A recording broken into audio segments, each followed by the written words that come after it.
Hello good people and welcome again to our show. My name is Millie Kihiu and kama kawaida, you know, this channel is about good vibes, is about good life, is about encouraging someone, is about saying that life is still beautiful no matter what.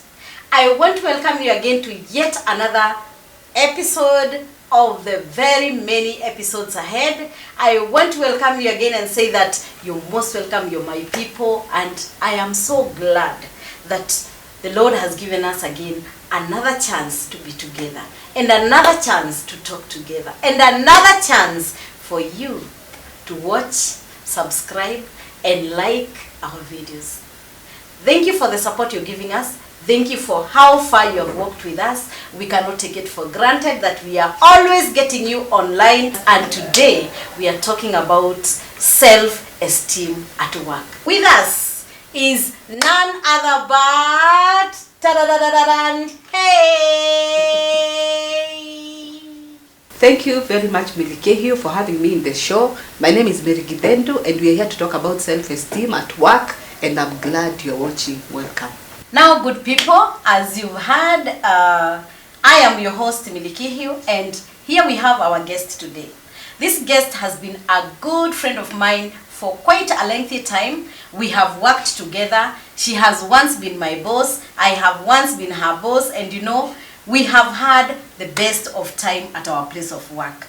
And as you have heard, today we are talking about self-esteem at our place of work. Most people, like ourselves, we can talk from our point of view, myself and Mary G's point of view. Sometimes you feel like, yes, you have a job, yes, you have somewhere you can go to every day, you have somewhere you wake up to every morning, but most of the time you find like your self-esteem is not getting raised, but most often it is getting lowered day by day. And self-esteem, I mean, a healthy self-esteem is very important, not only to the employer or the employee, but it is most important even to the company and to the business itself. And when we talk about self-esteem at work, we don't necessarily mean those people who are employed. We also mean those people who are self-employed. You are running a business somewhere, you're working at your own place, and you're working alone, you are your own boss, you are your own employer, and also those people who are employed. At the place of work, there are so many things that happens around.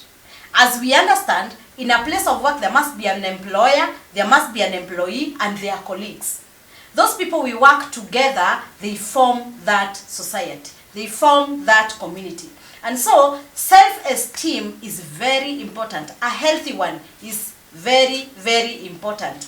And you know what? Self-esteem of the employees affects the performance and the working relationships and the satisfaction, and the job satisfaction and the company's loyalty. So when we have a healthy self-esteem, it reciprocates on the outcome, or the I don't know whether I will call it right, the output that we get from every company. And so that is why we have our guest here today, so that we can discuss about this self-esteem at work. Mary G, do you have something that you can tell us as we begin this topic?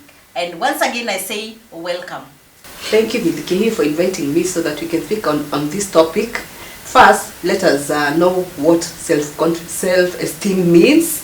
It means that self-confidence in yourself and the self-respect that you have for yourself. We have said, Millie Kihiu has said that self-esteem is, we have a healthy one and an unhealthy one. So today we are going to tackle basically the low self-esteem, but as we move along, we are going to know how to handle low self-esteem on ourselves. We are, during the work that we do, when we have a lot of work to do, when we are given a lot of tasks, it brings low self-esteem. Or when we do work that does not match our skills. For instance, if you are a mama mboga and you want to be a teacher, it cannot work. You will feel you have low self-esteem because you are not trained to be a teacher, or rather it is not in you. So low self-esteem is brought by a few things, and those are just a few of them. Wow. Viewers, as you have heard, sasa ni lazima tujue kwamba kama unataka self-esteem yako ikuwe healthy, ni lazima uangalie number 1, are you matching your skills? Number 2, you have heard it from her. And so, like for example, if I may try to flashback on some of the things that people go through. Unajua, sahi, I thank God at least I have come to interact with several people ambao wanataka kazi. And she can bear me witness. Saa ingine ninamuita tuna discuss something, tuna discuss about ama tuna discuss issues zenye mtu mwenye anataka kazi analeta. For example, kuna mtu anakuja kwa ofisi and then anakuambia kwamba mimi mahali niko bado sijaacha kazi. But zile vitu ninapitia, I am going through a lot. And I believe that Mary, these are some of the things that kill someone's self-esteem.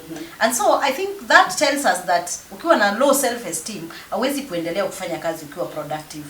Your productivity, vile umetuambia, your productivity is very low. It becomes low. By the way, as ukituona hivi, we have gone through so much. Lakini imagine, I think we were strong people.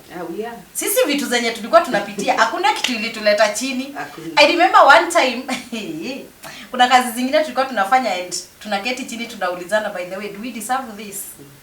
Saa zingine tunajipata, you remember there is a time tulijipata tuko kazini. Okay, by the way, sisi ni walimu.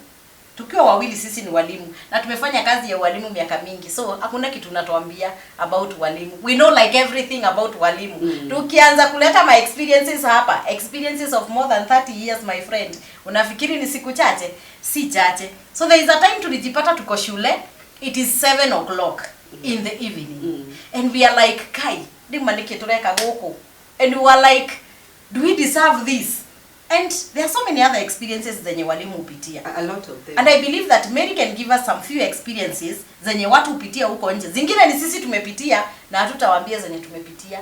Sisi tutawaambia zile watu upitia because sisi uwaona tu hivi na macho. Mary, can you tell us some of the experiences zenye watu upitia huko nje? Mostly walimu na watu wenye wako employed.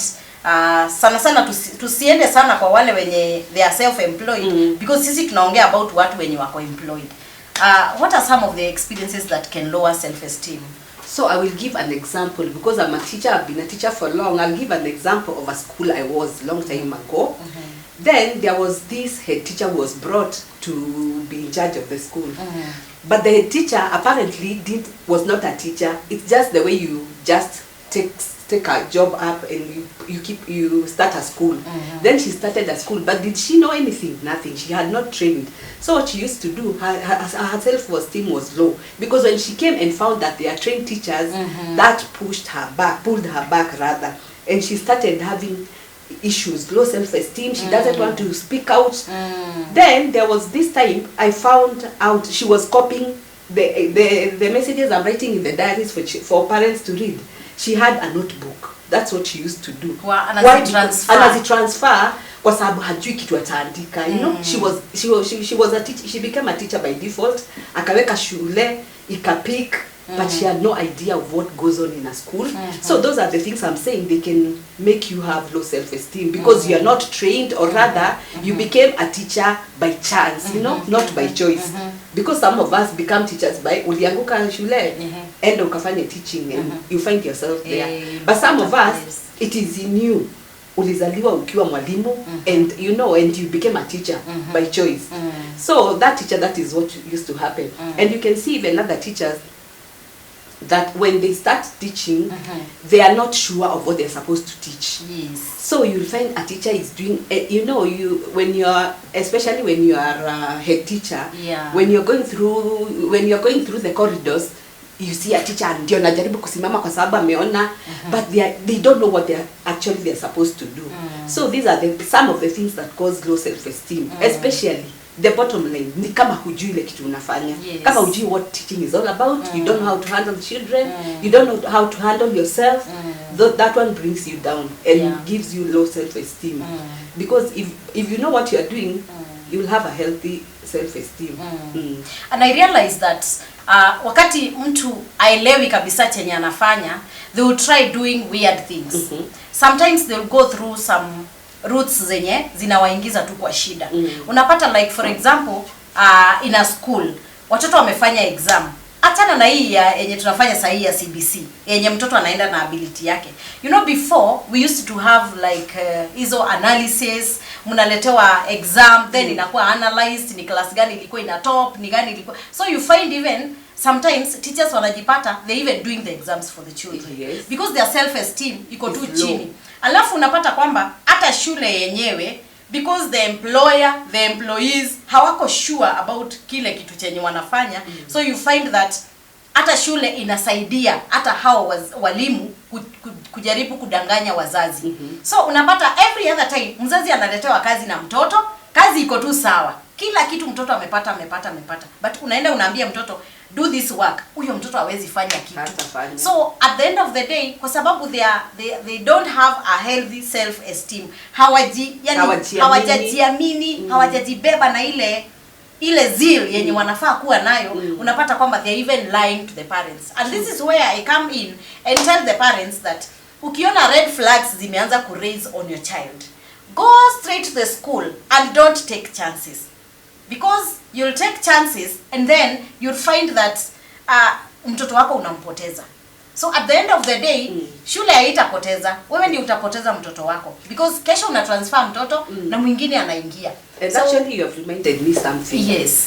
There was a school I used to be with you, and we had those assessments. Yes. If you can remember very well, because of that low self-esteem, there is a teacher who took a bunch of exam papers and threw them away. I remember. And we had to look for them. And the owner of the other plot is the one who found them and brought them to school. Yes. It was so sad because that is lack of self-esteem that makes you do, it brings bad blood between teachers. Yes. Because now you see like the other one is doing better than you, like the other one atapenda na management kuliko, but ni venye you're not communicating.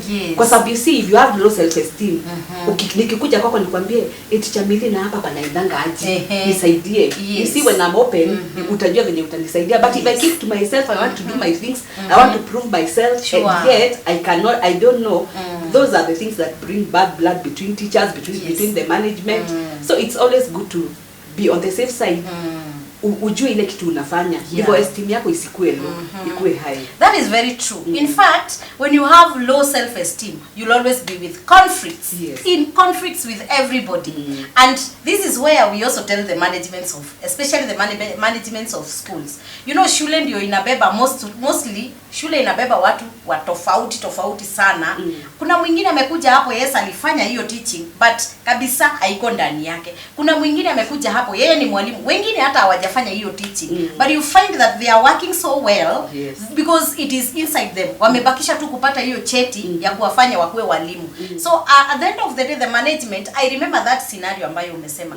For sure, exam ya whole class, imagine a whole class, exams hazionekani, zimetafuta na jana zilikuwa hapo, zimemakiwa, they were okay, lakini just because one person has performed better than this other class, especially the classes where we have streams, just because one person has performed better, unapata mtu anachukua hizo exam papers na anaenda anazitupa, then not knowing that eventually they will be found.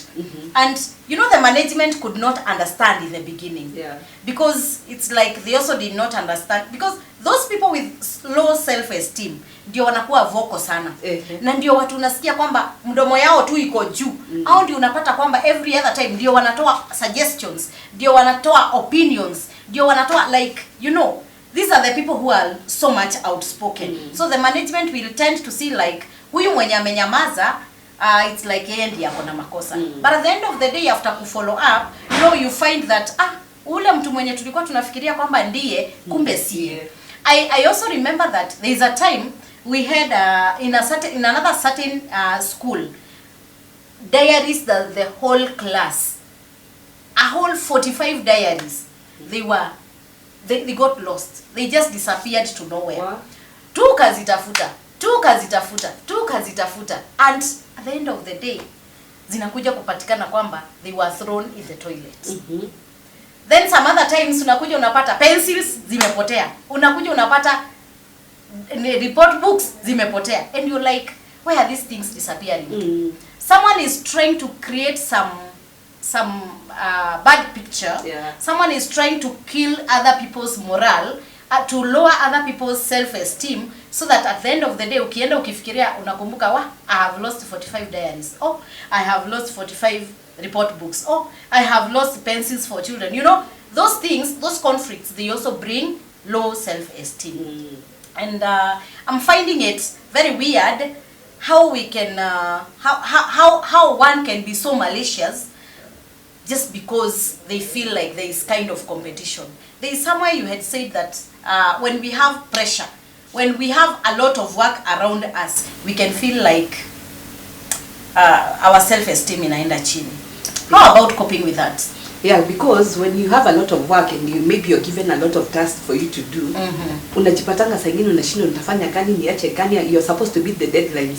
But the thing that you see, if you know what you're doing, unajua utakuwa unajiamini, uko na high self esteem, so nothing will come in hard for you. But ukiwa na low self esteem, it will be hard to beat deadlines, it will be hard for you to perform, it will be hard for you to actually do anything, even with the children. And that's why you find, hivyo tulikuwa tunasema hapo mbeleni, utapata walimu wanaanza kutafutiana, kuchimbana, huyu amefanya, so that kwa sababu anasikia ni kama you're performing better than they are doing. So if actually the bottom line bado ni afadhali mtu akijua what you are doing, because if you know what you are doing, you will have self-esteem, high self-esteem, and when you have high self-esteem, you have confidence, and when you have confidence, you are going to be productive, so you won't fear about productivity. So the things maybe I can say about the things that can deter us from performing, from performing, the confident killers.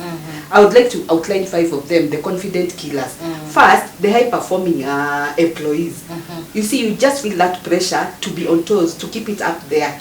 But when you're confident enough, as I've said, you'll be able to perform, because it doesn't matter, because you know what you're doing. So the other thing is this, we call them micromanagers, bosses. We have them all over, even in a school, even in other institutions. Viewers, we are talking about schools because we are teachers. That's why we are dealing so much on schools, because we are teachers. But you'll find out that even they are called micromanagers, bosses. They are all over. Si mwalimu, si ati ni mkubwa, but ako tu kwa na kuchimba. Kwa nini umefanya hivi? Like I remember there was one malicious teacher who used yani akienda kwa klasi ya mtu, hii ifanyangu hivi, mbona unafanya hivi? And then she runs to the office and says, anafanya hivi. Nani amekumislead? So we have those people who are out to get you for doing your job well, but they are just there to mislead you and make sure that umeisha. You know that you have failed, like them ndivyo mfanane. So the other thing is this engagement. You know, you feel a disconnect with what you are doing, and that becomes because haujui ile kitu unafanya.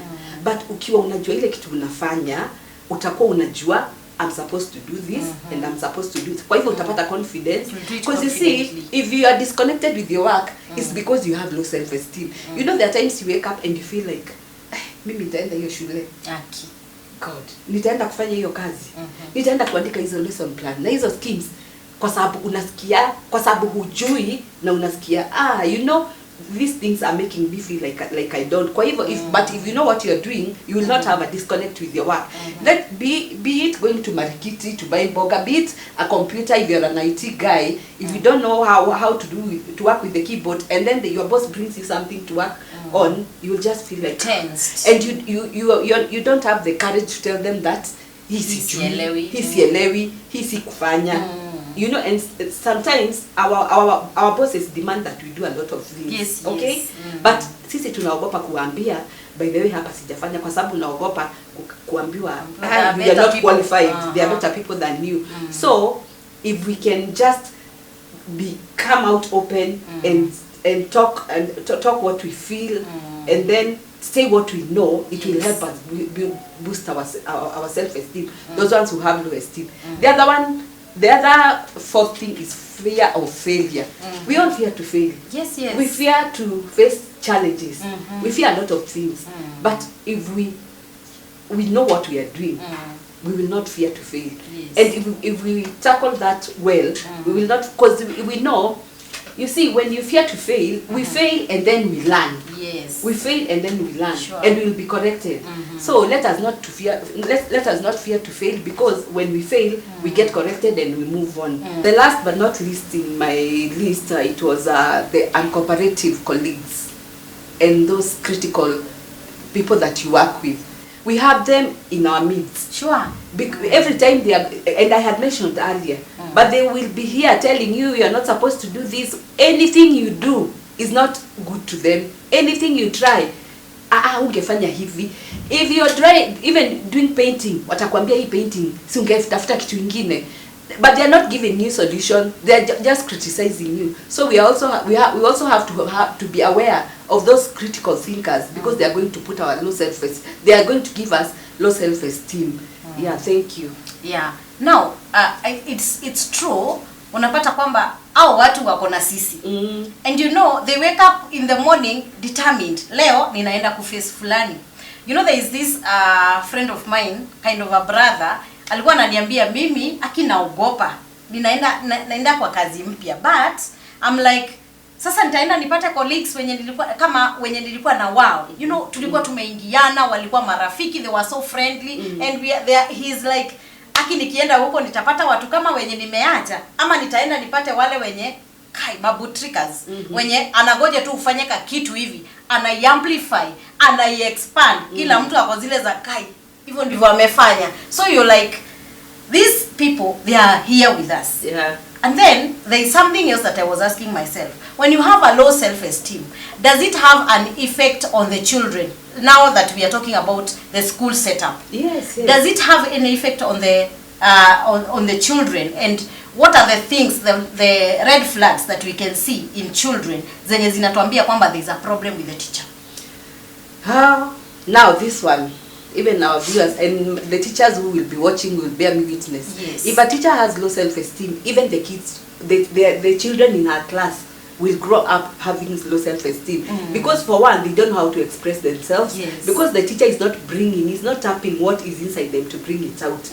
If it's a lot of activities, like now we are in the era of CBC. Yeah. The teacher is not even going outside to think outside the box of what I can ask the parents to bring, or what I can do with these children, so that we can see what talents they have. So you'll find that class iko baridi, imenyamaza. If it's songs, mwalimu wao ako tu hapo hawaimbishi. It's a dull class. The children become dull. Their teacher is dull. So you can notice, even when you compare the classes, you will see this class is doing better, and it even opens their mind. Because when children have low self-esteem, hata hao watashindwa kuji-express. Just like the teacher is not expressing herself well. If it comes to writing, it will reflect. Yes. Because whatever the teacher is giving them is what they give out. Is what they give out. So if she gives them low self-esteem, yes, that is what the children will take home. It will show. Kwa watoto wengine itaonekana. Nyumbani, that is where you hear the parents come to complain. Mtoto wangu siku hizi anafanya, hakuwa anafanya, sahi. I understand saa zingine hata watu wana change behaviors. Wengine wanakuwa withdrawn, wengine hata wenye they didn't wet the bed, wanaanza wet bed. In fact, parents, you must be very careful. When you see your child behavior changing every other time, know that there could be something. Yes. There could be something that is ailing them. And you know, even the relationship, when a teacher has low self-esteem, children will always carry that again. They will carry. And their relationship will not be good. Yeah. Because all the time akiona mtoto anataka kufanya kitu, they will find themselves wanamscold, wanamnyamazisha, you know, they call them names. Yeah. And these are the things that reflect back to the children behaviors. Yes. That is where you find that mtoto alikuwa a good performer. Mtoto alikuwa anakuja anakuambia vitu zenye zimefanyika during the day. They no longer come to talk to you as a parent. Like kuna fear fulani imeingia ndani yake. And me as a director, by the way, I always tell my parents, and my clients can bear me witness. I always tell them, if you find something yenye una feel like haikuletei yani mtoto wako it's like unaona ako na shida fulani ama unaona amechange kidesign fulani, please make sure that you come and tell me. The reason why we found it very good that tuongee hizi vitu zenye zinahusiana na shule is because even if you are not employed, you have a child that is going to school. And this child that goes to school can tell you the kind of a school they are going to. And when there are conflicts between teachers, the management, and your children will be on the receiving end. Let your child go to a place where they will find peace, they will find an environment for growth, they will find an environment for peace, they will find an environment for expressing themselves, and at the end of the day, this child will bring out the best in themselves. The CBC that we are having right now is helping children to grow their talents. And the teachers as well are there to nurture these talents. But you find that most of the teachers, they are really killing children's talents. Mtoto mwingine ako outgoing, unamwambia kwamba wewe ni kimbelembele sana. Huyo mtoto ukimkalisha chini, umemkalisha milele. Umemnyamazisha, umemmaliza. Low self-esteem imeingia zaidi. Let me tell you. God forbid mtu afanye wangu hivi. Na ama afanye mtoto mwenye nimempatia afanyie kazi. I'm telling you, I'm very serious. She can tell you. I'm very serious when it comes to children's issues. Mimi ninapigania rights za mtoto like kujiexpress, kufurahia. Children should be in a home away from home. Is there something you can say about that? What I wanted to add on top of that is that if you have a teacher who has low self-esteem, and I said we are talking about teachers because we are teachers. It is because if a teacher has low self-esteem, even umesema ananyamazisha watoto. Yes. And then because they want to see to waonekane our fail, you see that fear of failure. Kwa sababu wanataka waonekane hawana. What has called huyu mtoto soma. Fanya hivi. Wanampea pressure so that the management ione na ndipo wazazi mnaambiwa if you see your child changing, the behavior changes, maybe anakojoa kwa kitanda, anaanza kukojoa kwa kitanda, there is a problem, anakuwa withdrawn, there is a problem, please visit your school and know what is wrong with them, because our walimu wanaanza shida kutoka kwao inakuja trimming down to the children. And this thing is also carried back home, mahali mwalimu anatoka. The relationship unaweza kupata kwamba the relationship between this teacher and his or her spouse iko na shida. Unapata kwamba hata pale kwa watoto wake wenye ako nao nyumbani there is also a problem. Unapata kwamba huyu mtu maisha yake, yani hata neighbors, kwa sababu ya hii effect ya low self esteem hawezi kuinteract na wao vizuri, na anakuwa angered all the time, anakuwa na mahasira zenye haziishi, and these are the people who will always criticize where they are. Uko employed hapa, but you always criticizing the place of your work. You know, that will always, it does not grow you. Inaendelea kusuppress your self-esteem. And so I would advise that every other time you are in a place, in your working place, make it the best place for yourself. Because that is the place where you will spend most of your time. In fact, nikijaribu kufikiria masaa mangapi ninaishi nakaa nyumbani, I can see like the biggest part of my life I spend pale kazini. So you can imagine kama nina spend most of my time nikiwa down, nikiwa in low moments all the time, see hata I will get sick. And that's why you're finding people getting depressed. Now when I get to a real depression, they go into real depression because they are not able to come out clear and say, hii hainifurahishi, hii mimi siwezi, hii imenishinda. You know, I think we need to come out of that hiding place so that at least we can grow our self-esteem, and by so doing our health also will be great. Last but not least, there is something I want to touch on. Now let us not dwell on teachers only. Parents, we have our nannies at home, and they also can bring our children's self-esteem low. They can make it low, and it affects them. So even if you're a parent, even at home, let's not assume it's only in school that it can happen. Just monitor your nanny, make sure that anatreat mtoto wako vizuri, so that tukue na balance. Akikuja shule na akikuja nyumbani tunajua shida iko wapi. Na even as parents, let's take care of our children, so that we can tuwatoe kwa hiyo kokunywa na kuanga. Wafunguke watuambie. Waongee na sisi. Na si ati mtoto akikwambia I want to be a dancer, you will be a doctor. Nowadays hakuna kitu kama hiyo. Kama anataka kuwa dancer, encourage them. Kwa sababu kimkataza, una bring self-esteem yake tena chini. Nowadays, we are in the 21st century. Things have changed. The teachings have changed also. Yes. Kwa hivyo, we tap what our children have. Like teachers, like parents, ndivyo tuwalete nje. They fly like butterflies. Yes. Yes. Wow, how I love that. I want my children to fly like butterflies. And you know, maybe some of you are asking, where do we find these teachers? These teachers are teachers at Noah's Ark Kindergarten and School, and we are there in a home away from home place. It's the best place for your children. And as we are talking about self-esteem, our teachers and our workers, they are well motivated. They can write down their comments. They are well motivated so that their self-esteem can be healthy. And the children that we have there, oh my, what do I say? Wonderful. They are wonderful children. And therefore, we want to discuss this even more. But I feel like there is much you have not told us. There is much that we have not talked about. There is much that we have not talked about. I wish we had more time to Yes. continue with this episode. Yes. And this episode carries on to the next show. Anything that you want to ask it down there on the comments section, and we shall answer all your questions. And up to now, up to there, it is us, Mary G and Millie Kihio, in this show where we say life is still beautiful no matter what we are going through. And until next time, it's bye-bye.